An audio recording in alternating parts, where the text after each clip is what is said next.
Prima la stretta, poi l'urto, un impatto che ha completamente distrutto la parte frontale dell'auto guidata da una signora di 59 anni. Con lei c'era anche la nipotina di 7. La giovane nonna stava percorrendo la rotatoria di Bella Venezia a Castelfranco quando un camion di targa straniera ha stretto la curva, urtando violentemente contro il mezzo, distruggendone tutta la parte anteriore. Attimi di terrore per la donna al volante, riuscita nella velocità di quanto accaduto solo a vedere che il mezzo aveva targa portoghese. Il camion, infatti, nonostante un primo segnale di rallentamento, ha proseguito la sua corsa senza fermarsi e prestare soccorso. Ferite ma non in modo grave, lei e la nipotina hanno rimediato 7 e 5 giorni di prognosi. Intanto i vigili della locale si sono messi sulle tracce dell'azienda portoghese che si è ritenuta estranea ai fatti, dando però gli estremi del conducente, garantendo così il giusto risarcimento alle vittime del sinistro.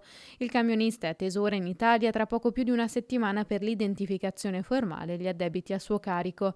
Non il solo caso di pirata della strada, sempre a Castelfranco, questa volta in Borgo Pieve. Un automobilista originario di Vigonza ha urtato un passante fratturandogli il braccio e causandogli 30 giorni di prognosi. L'uomo sceso dal veicolo ha inveito ed è subito risalito, lasciando la persona al suolo, soccorso dal fratello di questo.